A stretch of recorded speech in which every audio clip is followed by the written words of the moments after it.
올해가 민족이 해방된 지 74주년입니다. 참 많은 시간들이 벌써 흘렀죠.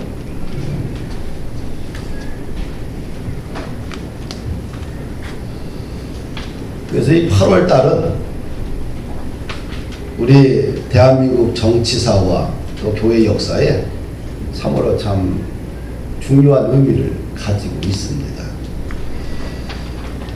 100년 전에 우리 조선은 일본의 식민지가 되었지요. 식민지라는 것은 가장 큰 이야기로 나라의 주권을 빼앗긴 거지요. 우리 민족이 자치권이 사라지지요. 외교권, 또 군사, 정치, 경제, 경찰, 행정 모든 조직이 권한이 조선 사람에게 있는 것이 아니라 일본 사람에게 있지. 참 얼마나 치욕적인 암흑의 시간을 보냈습니까? 해방을 맞은 74주년입니다. 이 주년을 맞이해서 첫째로 우리는 민족의 치욕을 잊지 말아야 되겠다. 할렐루야. 저나 여러분들이나 일제시대 사람들은 아닙니다. 사실은 일제가 얼마나 일본이 식민지 정책을 통해서 우리 조선 사람들을 괴롭혔는지 사실은 몸으로 경험한 세대는 아니에요. 그러나 우리는 역사를 통해서 일본인이 조선 땅에 끼쳤던 엄청난 사건들을 우리는 기억하고 다시 되새겨야 됩니다. 그래야지만 다시는 이런 아픔을 우리 시대뿐만 아니라 우리 후세대가 경험하지 않게 됩니다. 성경 신명기 32장 7절에 보니까 옛날을 기억하라. 역대의 연대를 생각하라. 내 아버지께 물으라. 그가 내게 설명할 것이요. 내 어른들에게 물으라. 그들이 내게 말하리로다. 하나님께서 이스라엘 백성들에게 권면합니다. 옛날을 기억하라고. 역대의 연대를 생각하라고. 그리고 네 부모에게 물으라고. 그리고 부모들은 자녀들에게 설명하고. 할렐루야. 우리 젊은이들이나 우리들은 식민지 아픔이 무엇인지를 물어야 됩니다. 그리고 일본이 어떤 정책을 통해서 조선을 호는 또 말살했는지를 또 우리는 찾아봐야 되고요. 또 자녀들에게 가르쳐야 돼요. 역사는 반복됩니다. 일본이 조선을 식민지화하기 위해서 이제 전략과 식민지 정책이 있잖아요. 첫 번째 전략이 뭐냐면 가스라 테프트 밀약입니다. 1905년 7월 29일 일본 총리 가스라와 미국 육군성 장관 윌리엄 하워드 테프트가 도쿄에서 밀약을 합니다. 밀약이라는 것은 비밀리에 한다는 약속이죠. 밀약의 요지는 간단해요. 필리핀에 대한 미국의 통치를 일본이 인정하는 대신에 미국은 일본의 한반도 지배를 용인하겠다. 조선은 가만히 있는데 뭐예요? 미국과 일본이 서로 주거를 받는 거예요. 남의 나라를. 그러니까 미국과 조선은 1882년 조미수호 조약을 체결했죠. 그러면서 타국이 침해를 할 경우 서로 돕는다는 문서를 조약을 했어요. 이것은 미국과 일본의 밀약을 사실은 이제 포기한 것과 같은 거지요. 그러면서 미국과 일본의 밀약이 1905년 9월 5일 가시화됩니다. 미국의 주선으로 포츠머스 강화 조약을 체결하지요. 그러면서 러시아는 일본이 조선에 대해 지도 보호 감독이 필요한 조치를 다 취할 수 있다. 이렇게 승인해 줘 버려요. 그러면서 1905년 11월 일본은 대한제국의 애교권을 박탈합니다. 그래서 을사, 늑약을 강요하게 됐지요. 또 미국은 묵인했고요. 그래서 미국과 한국의 첫 번째 외교 단절을 하는 사례가 되었습니다. 이제 가스라가 1908년도에 일본에 이제 총리로 재임을 하게 되고요. 또 1909년에 미국의 27대 대통령의 타프트가 당선하게 됩니다. 그러면서 일본이 한국의 지배를 이제 가시화하게 됐지요. 왜 요즘 가스라 타프트 이 조약, 이 미약을 자꾸 들먹거리냐 언론에서 이 100년 전의 사건이 오늘날은 다시 이게 꿈틀거리고 있지 않느냐, 이렇게 역사학자들은 이야기합니다. 왜? 한일 간의 무역 전쟁이 지금 아주 엄청나게 회오리 바람을 불고 있는데 미국의 세계의 평화를 유지하고 이런 미국이 트럼프가 가만히 있어요. 소극적으로 대응을 해요. 그런 걸 보면서 이거 뭐 가스라 타프트 조약이 21세기 한복판에서 이 한국 당신이 아니냐, 이렇게 염려하는 사람들이 있습니다. 북한에서는 미사일을 펑펑 쏘아대는데 트럼프는 그냥 괜찮다고 얘기하고 있어요. 참 이런 것들이, 이런 망상이, 망령이 다시 살아나는 게 아니겠느냐, 이렇게 걱정하는 사람들이 많습니다. 그래서 가스라 타프트 조약을, 미략을 통해서 사실은 한국의, 조선의 지배를 이제 시작하게 됐죠.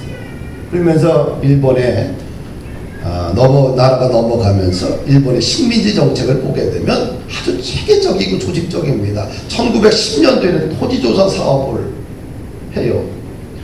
아니, 한국 땅은 일본 사람들이 토지조사 사업을 해서 지주에게 뭐예요? 소유권을 보장해주고 경작권을 갖고 있었던 백성들에게 경작권을 다 빼앗아 버려요. 그래서 토지조사 사업을 통해서 일본이 이 조선 땅의 40%를 국유해버립니다. 그러면서 일본 사람들에게, 일본 이민자들에게 무상이나 싼 값으로 넘겨주고 친일파에게 그 땅을 넘겨주지요. 오늘날 경작권을 잃어버린 사람들은 그 다음에 이제 화전민이나 소작인이나 자유노동자로 전락하게 됩니다. 또 회사령 제도를 만들어서 민족의 자본 성장을 막습니다. 회사령이라는 말은 뭐냐면 회사를 설립할 때 조선 총독의 허가를 받아야 돼요. 그러면서 일본의 금융권이 조선에 진출하게 되고요. 인삼, 소금, 담배 등 전매제를 실시합니다. 전매제란 무슨 말이냐? 국가가 파는 것을 독점한다는 거예요. 결국은 뭡니까? 민족의 자본 성장을 막고 이 회사령 제도를 통해서 일본 기업의, 또 일본 국가의 배를 불려주는 그런 제도지요. 또 한국을 병참 기지화했지요. 일본 군대가 전쟁하기 위해서 뭐예요? 먹고 쓰는 모든 물자들을 한국에서 가져갑니다. 그 다음에 한국 식민화를 통치를 했습니다.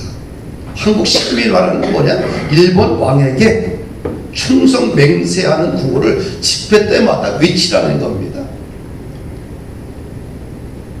이 어린이용과 성인용 이 외침이 있는데, 어린이용도 이렇습니다. 우리들은 대일본 제국의 시민입니다. 우리들은 마음을 아파야 천황 폐하께 충성을 다합니다. 우리들은 인고 단련하여 훌륭하고 씩씩한 국민이 됩니다. 인고, 뭐 인내와 고통이지, 그렇죠? 이렇게 집회 때마다 보이면 반드시 외치는 거예요. 나는 일본 국민의 시민입니다. 이런 한국 식민화 통치의 4가지 전략이 있는데, 첫째는 정신말살이에요. 한국의 정신을 없애버린다는 얘기죠. 그러면서 이 정신말살이 가장 중요한 요지는 내선일치를 주장합니다. 일본과 조선은 일체다. 일본과 조선은 한 몸이라는 겁니다. 그러니까 서로 다른 민족이 아니라 같은 조상에서 갈라져 나온 형제라는 의미죠. 이것은 근본적인 속셈은 뭐냐? 독립운동을 방해하기 위해서예요. 그렇지? 너와 내가 한 조상이고 한 몸인데 무슨 독립운동이 필요하냐? 내선일체지요. 조선의 정신을 말살하는 거지요. 또 일선 동조론을 주장합니다. 일본과 조선은 동일한 조상을 가지고 있다는 겁니다. 너와 내가 동일한 조상인데 뭐 일본이 지배를 하든 조선이 지배하든 이게 무슨 문제냐. 같은 조상이 후예들이 지금 하고 있는데. 또 궁정요배와 동방요배를 강조해요. 이것은 뭐냐면 일본의 천황을 신으로 숭배할 것을 강요하는 거죠. 그래서 아침마다 일어나서 일본을 향해서 동쪽 천황이 있는 곳을 향해서 절을 올리라는 겁니다. 또 신사참배를 강요합니다.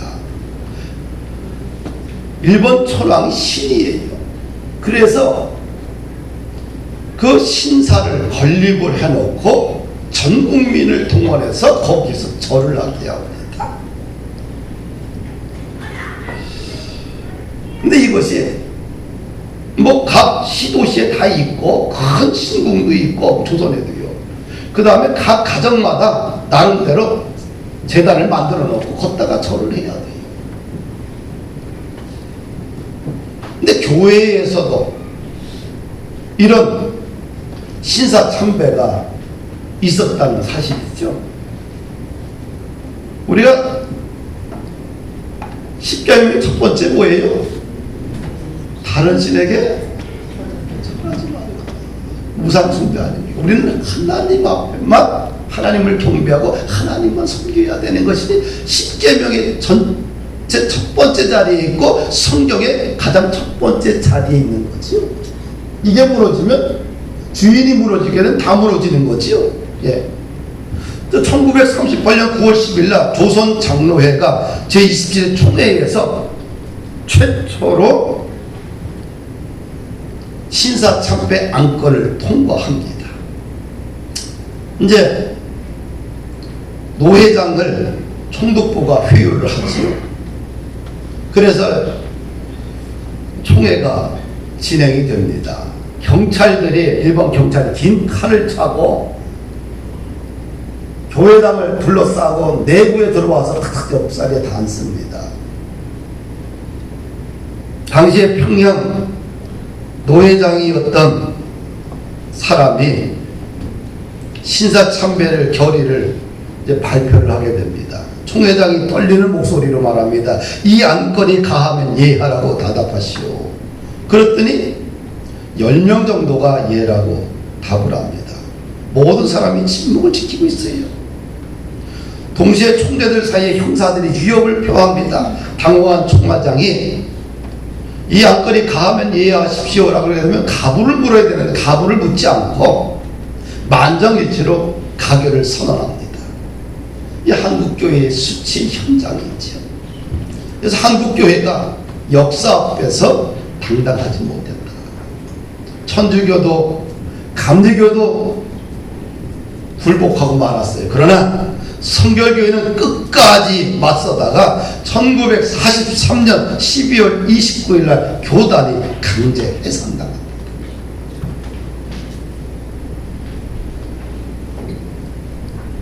사랑하는 여러분,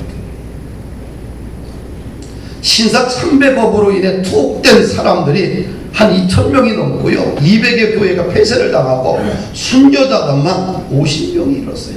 나는 죽으면 죽었지. 일본 천황을 신으로 받들지 않겠다. 절하지 않겠다. 자신의 생명과 맞바꾼 사람이 50명이 넘습니다.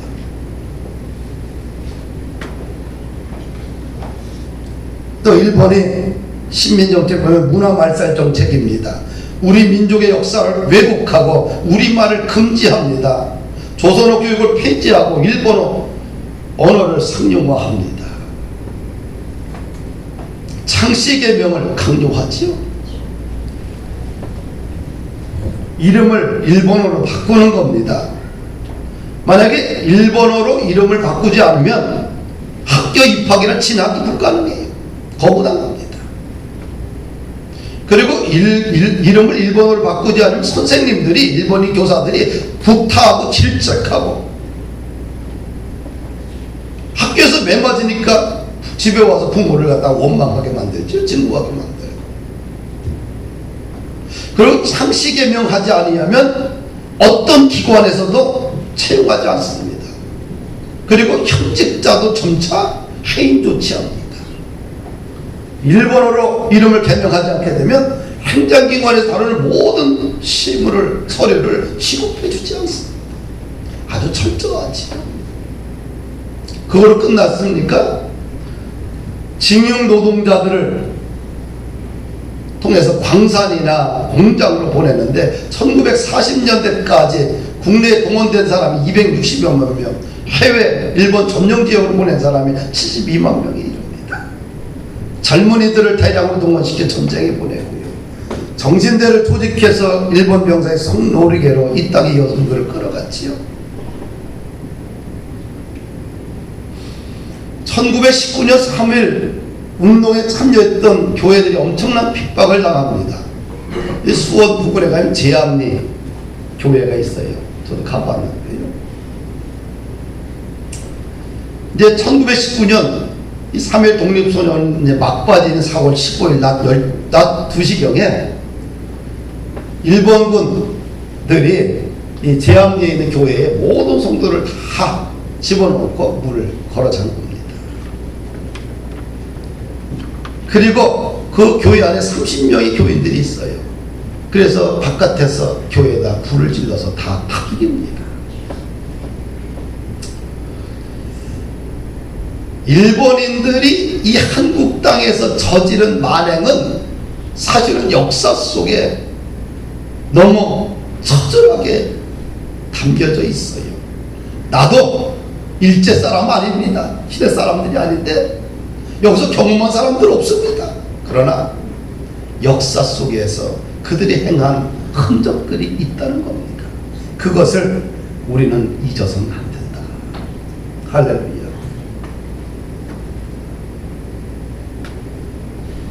이것은 우리가 반일 감정을 갖자는 얘기가 아닙니다. 우리 민족의 근현대사를 여러분들이 역사 인식을 가지고 있어야 돼요.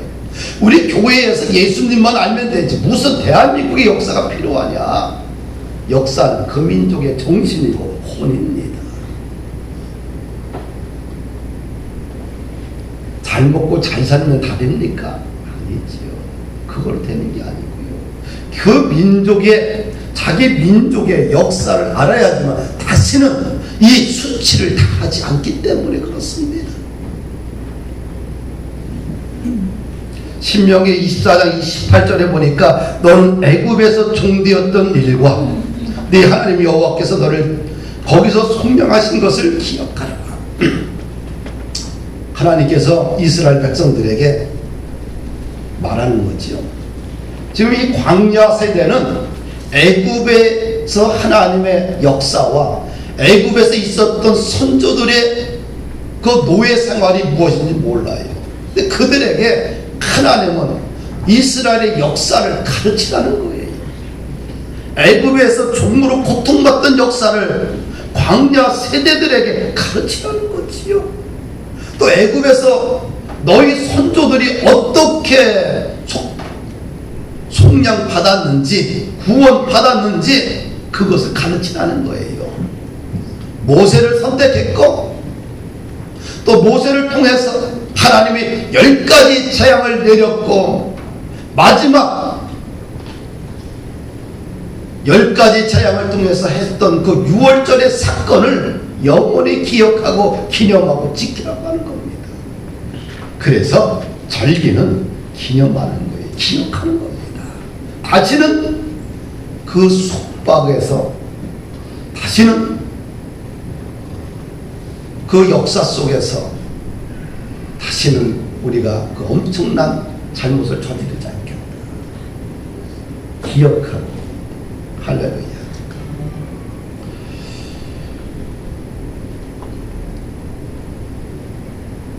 두 번째, 오늘 말씀에서 중요한 것은 하나님의 은혜를 잊지 말자.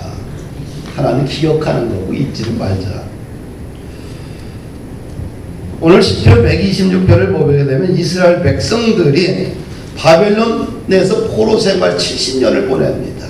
그런데 하나님의 절대적인 은혜로 그들이 포로에서 해방되고 귀환하게 되는 것을 시로 표현한 거죠. 1절을 보니까 여호와께서 시온의 포로를 돌려보내실 때에 우리는 꿈꾸는 것 같아도다.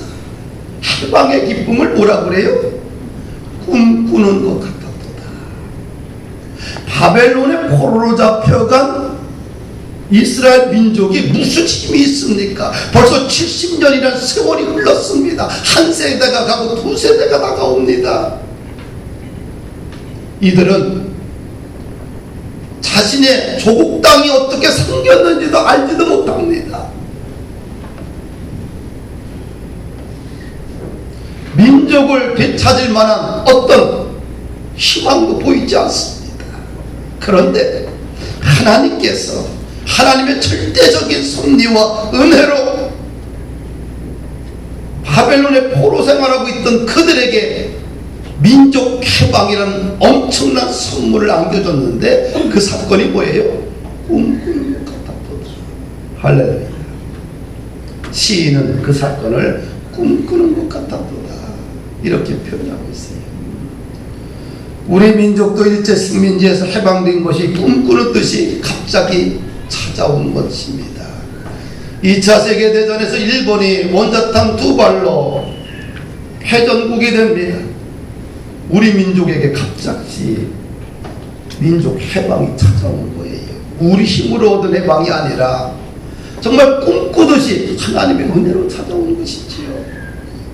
한국교회의 보편적인 고백이 있습니다. 우리 민족의 해방은 도둑같이 왔다. 하늘이 준 떡이었다라고 고백합니다.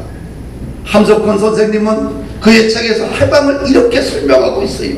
이 해방에서 우리가 첫째로 밝혀야 하는 것은 이것이 도둑같이 뜻밖에 왔다는 것이다. 이 나라가 해방될 줄 미리 안 사람은 하나도 없다. 알기는 그만두고 믿는 사람도 없었다. 당시의 상황을 이야기하는 겁니다. 믿었다면 무지한 민족이 무지해서 무지하게 막으로 믿었지. 학식계나 입고 밥줄이나 먹고 몸맵시라도 매끌이 내고 다니는 놈에게는 하나도 없었다. 아무도 민족이 해방될 줄 몰랐다는 거야. 그래서 해방은 하나님이 주신 축복이었고 감격스러운 선물이었다. 아무도 꾸미지 않았기에 하늘에서 주신 선물이다. 해방에 있어서 공로를 주장할 사람들은 거의 없다. 뜻밖의 주어진 것이다. 그 기쁨도 더 컸다. 할렐루야. 이 민족의 해방은 정말 꿈꾸듯이 찾아왔지요. 36년간의 엄청난 일본의 학대와 식민지 정책으로 민족의 얼과 혼이 다 빠져가고 교회에서 예배를 드리는 것을 드리지 못하게 하고 그런 엄청난 고통이 있었지요. 그런데 갑자기 하나님의 은혜로 민족의 해방을 찾아오는 거예요. 꿈꾸듯이 찾아왔지요. 어쩌면 시편 126편의 1절에 꿈꾸듯이 찾아왔던 바벨론에 있었던 이스라엘 민족이나 36년의 민족의 지옥 가운데 있었던 이 조선대 사람들이나 정말 꿈꾸듯이 찾아오지 않았나. 서로 좀 매치가 잘 됩니다. 2절을 한번 있습니다. 우리 혀에는 찬양이 찼었도다. 그때 문나라 가운데서 말하기를 여호와께서 그들을 위하여 큰 일을 행하셨다 하였도다. 꿈꾸듯이 찾아온 해방의 기쁨을 시인은 이렇게 말합니다. 기쁨과 감격으로 입에서 찬양이 흘러나왔다. 내 입안에 찬양으로 가득 찼었다. 왜? 해방은 이스라엘 백성들이 힘으로 얻은 것이 아니라 하나님이 하신 큰 일이기 때문입니다.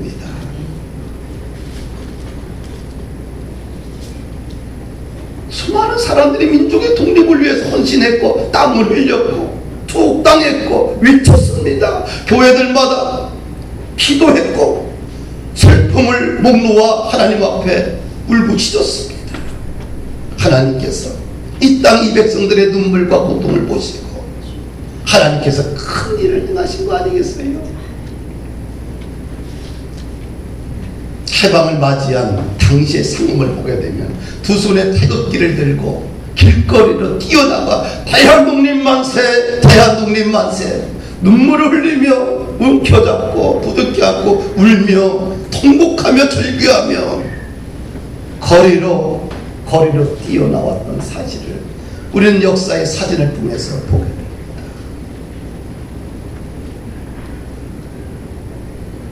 3절을 보십시다. 여호와께서 우리를 위하여 큰 일을 행하셨으니 우리는 기쁘다.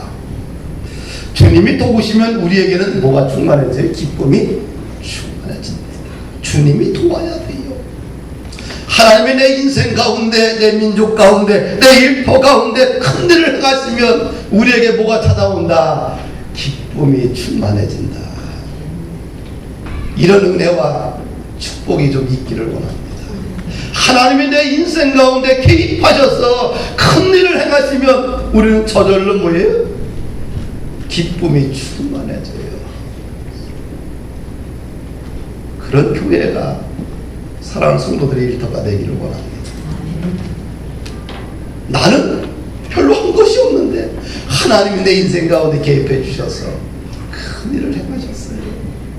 그러면 어떻게 기쁨이 충만하게 흘러가지 않겠어요? 4절 보니까 여호와여 우리의 포로를 남방 시내들같이 돌려보내소서. 포로들을 남방 시내들같이 본국으로 돌려보내달라는 기도 아니겠어요? 이 남방 신하는 겨울에는 풍부한 비로 인해서 시내가 넘쳐흐릅니다.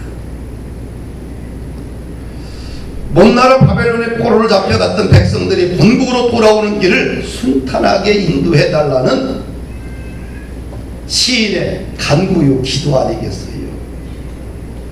하나님이 우리 인생 가운데 복을 주신다라고 확정한다 할지라도 그것이 순탄하게 이루어지기 위해서 기도해야 될 책임이 우리에게 있습니다. 아멘.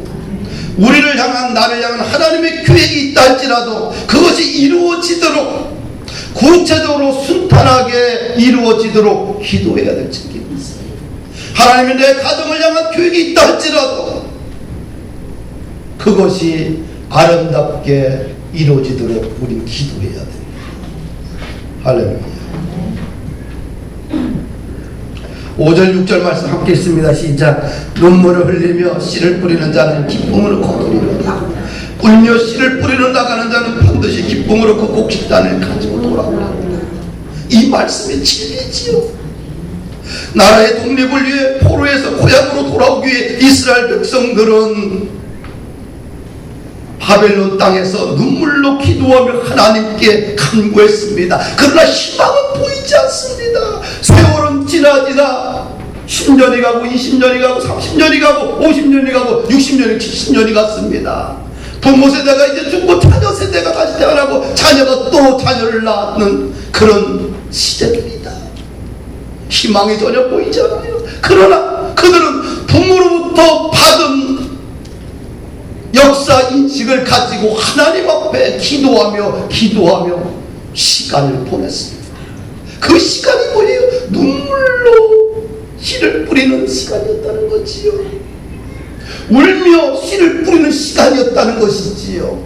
뒤돌아보니까 울며 눈물로 씨를 뿌렸던 그 사건이 뒤돌아보니까 거저가 아니라 그것을 하나님이 보시고 이 민족 가운데 하나님이 해방의 기쁨을 주셨다는 거예요. 우리가 뒤돌아보면 어떻게 돼요? 알게 돼요. 그치?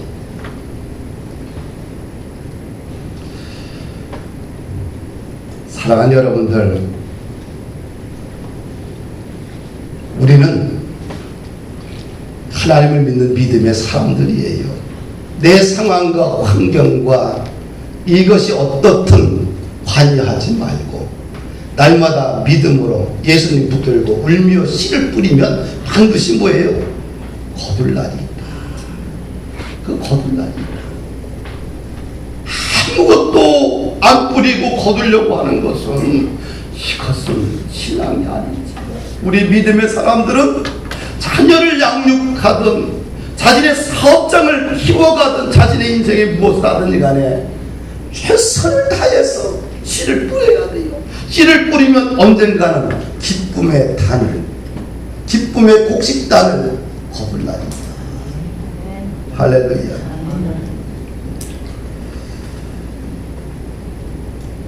우리가 8.15 개방 기념주의를 맞이하면서 우리가 기억해야 되는 것이 있습니다. 우리의 정신력이 일본을 좀 뛰어넘어야 돼요. 일본에 종속돼서는 안 됩니다. 일본은 강하고 우리는 약하다. 일본보다 우리가 더 뛰어나다. 우리의 정신력이 일본을 뛰어넘는 선진국적인 마인드를 가져야 돼요. 일본의 식민지 정책의 중심 요지는 뭐예요? 한국의 정신을 말살하는 겁니다. 한국의 정신들의 혼을 빼버리는 거예요. 그걸 거기다가 일본의 정신을 집어넣는 거예요. 왜? 종속시키기 위해서. 일본을 뛰어넘어야 되겠다. 반드시 일본의 기술을 뛰어넘어야 돼요. 그래야 다시는 이런 또 치욕을 당하지 않습니다.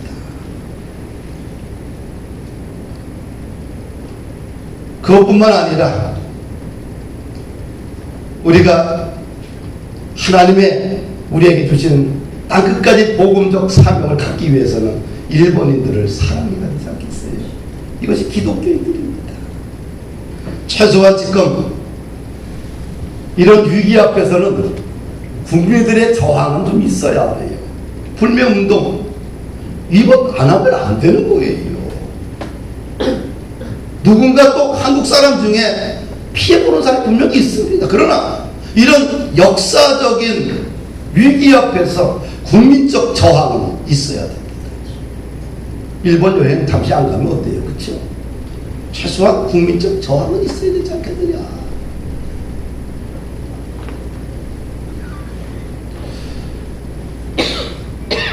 우리나라가 역사를 잃어버리지 말고 또 하나님 주신 이 해방의 기쁨과 은혜를 잊어버리지 말고 기억하고 살자. 세 번째로 간단하게 더 말하면 이 행복은 계속 지켜가야 돼요. 할렐루야. 신명기 10장 13절에 보니까 내가 오늘날 네 행복을 위하여 내게 명하는 여호와의 명령과 규례를 지킬 것이 아니냐. 이 하나님이 약속한 약속의 땅에 이스라엘 백성들이 들어가서 계속해서 이 행복을 유지하고 지켜가기 위해서는 무엇을 해야 되느냐? 신명기 10장 13절 이하를 보니까 이 땅의 모든 것이 하나님께 속한 것임을 인정하고 살라는 겁니다. 하나님의 주권과 통치권을 인정하라는 것이지요. 하나님의 주권과 통치권을 인정해야 됩니다.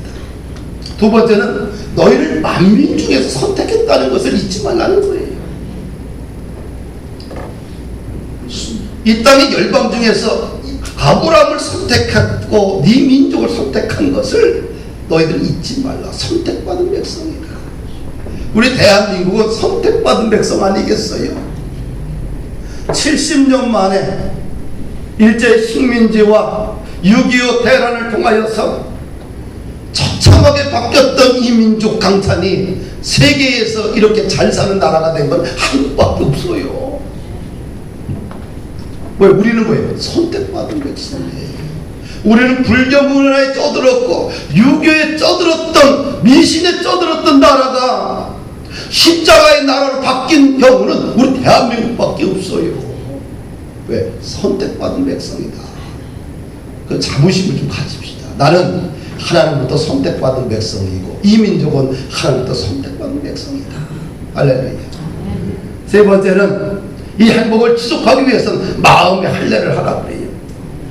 교만한 마음을 버리라는 거지요. 마음의 중심에 누굴 두라?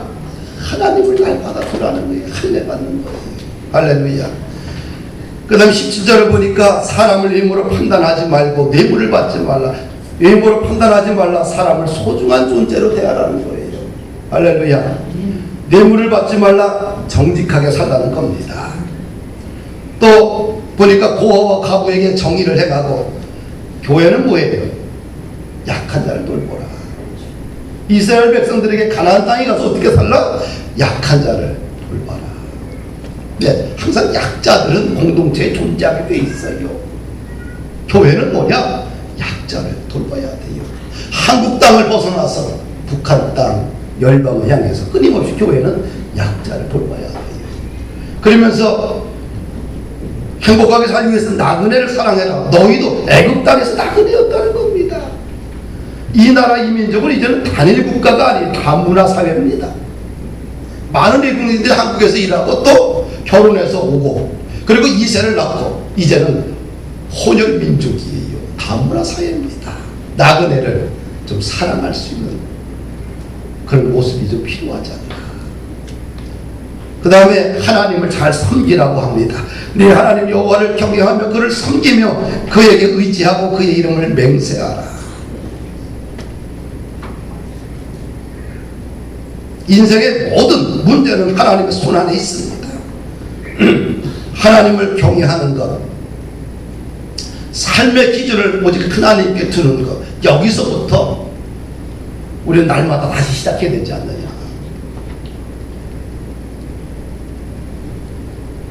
그래야지만 어떻게 돼요? 행복을 지켜나갈 수 있다는 겁니다. 말씀을 이제 마칩니다.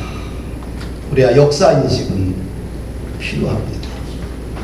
그리고 한일 간의 지금 경제 문제는, 경제전쟁은 반드시 여기서 대한민국은 딛고 일어나야 됩니다. 혼란스러울 때 혼란한 이야기로 나라를 힘들게 해서는 안 되고요. 이때는 힘을 합해서 위기를, 국난을 극복해야 됩니다. 할렐루야. 다시는 이런 치욕들이 우리 민족 가운데 있지 않도록 기도하고 정신 차려서 살아야 됩니다. 하나님의 은혜로 민족이 해방됐습니다. 이 사건을 잊지 마십시오.